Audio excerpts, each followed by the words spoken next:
Hey, this is Charles from worshipguitarskills.com, and today we'll be learning how to read tab, and we'll have a close look at what all of the different symbols mean. And if you stick around until the end of this video, I've got a really cool gift for you. But first, why do you need to know how to read tab? Well, learning to read tab is really important because it's going to help you to pick up new things a lot faster, and also it will show you how to play some of the subtle nuances on the guitar as it relates to phrasing and articulation and all those kind of things. So first up, we're going to look at the horizontal lines. There are 6 horizontal lines that obviously represents the strings on the guitar, with the low E string being the lowest line and then the high E string being the highest line.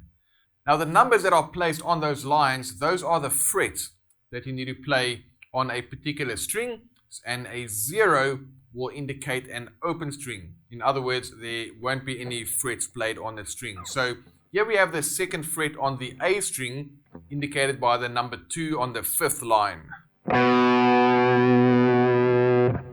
And here we have an open D string with a 0 on the 4th line. And this is what an ascending and descending C major scale in the open position will look like when you see it on tab.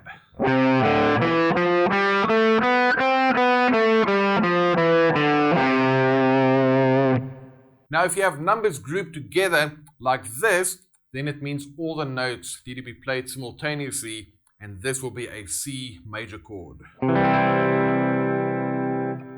Now let's have a look at the strokes. So this symbol indicates a downstroke, and this symbol indicates an upstroke. And you can use these symbols for both picking and strumming. So here's an alternate picking pattern on the C note. And here's a down-up strumming pattern on a C power chord. So as you can see, both the same symbols indicate downstrokes and upstrokes. Now let's have a look at the rhythms. It's possible to add rhythms to the tab without the need of a traditional stave. Now the stems will look the same as with traditional notes, except we are replacing the note heads with numbers like we use on tab. Alright, so let me play through a couple of note values for you. Let's start off with 2 bars of half notes. It'll sound like this.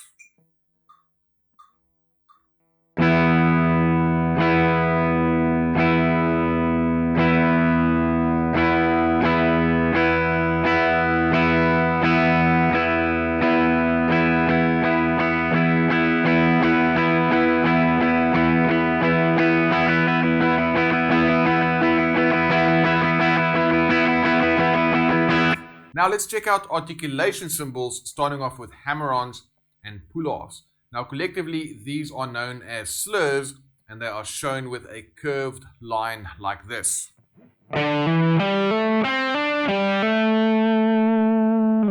The same one for pull-offs.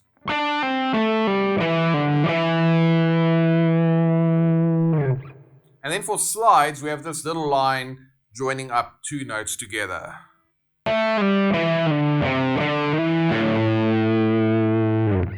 Now let's check out string bending. Now depending on where you're from, whether it's the US or the UK, there's going to be 2 different ways in which that can be shown. So the US way, that makes use of an arrow like this with the distance of the bend indicated on the tab.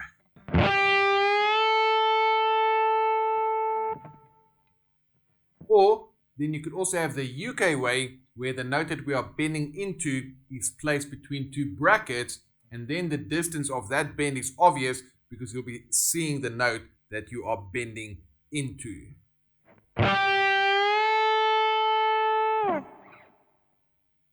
Next up, we're going to look at vibrato. Now vibrato is indicated with a squiggly line like this.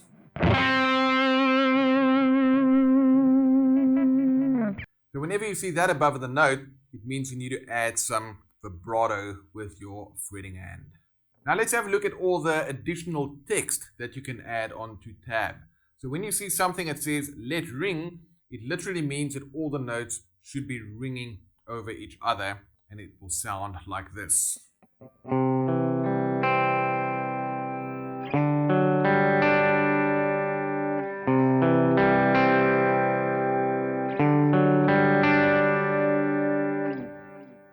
When you see the letters PM, that is short for palm muting.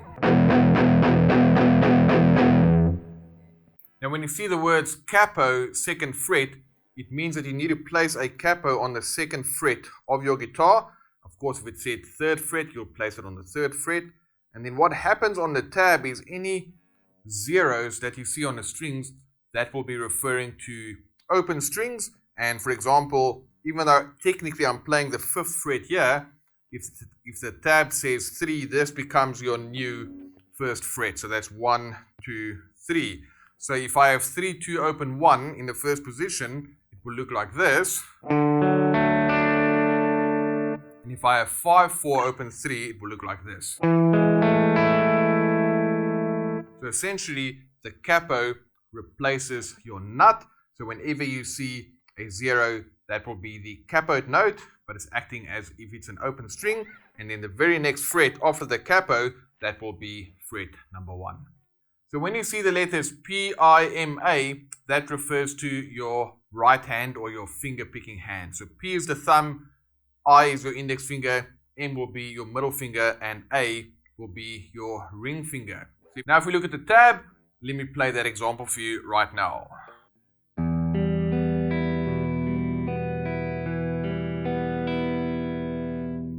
So for the most part, fingers I, M, and A will remain in the same strings while your thumb moves around, but that can change. And if you look closely at the tab, you will see when you need to use different fingers on different strings.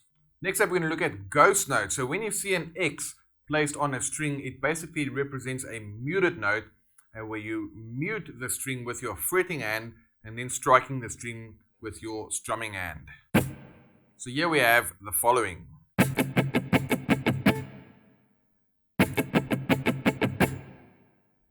Now those same crosses can also be used to indicate a rake, where you literally rake your pick across the string, making use of those percussive notes and then playing the final note like this.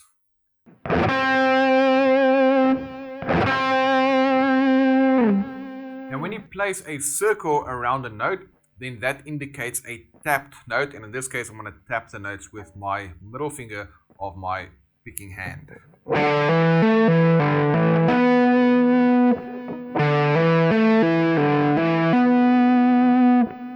When you see a diamond around a note like this, then that indicates a harmonic.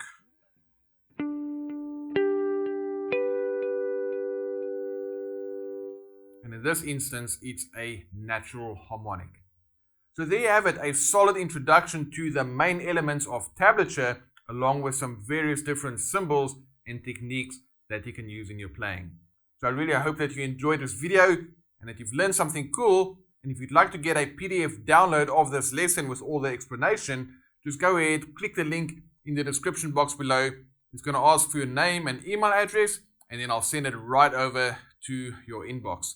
Now finally, I'd like to keep doing these free lessons, so if you enjoyed this lesson, go ahead, hit the thumbs up, and let me know in the comment section what else you'd like to learn. And don't forget to subscribe to our channel so that you can get notifications whenever I release new free lessons just like this one. Right guys, thanks so much for watching, and I'll see you on the next one.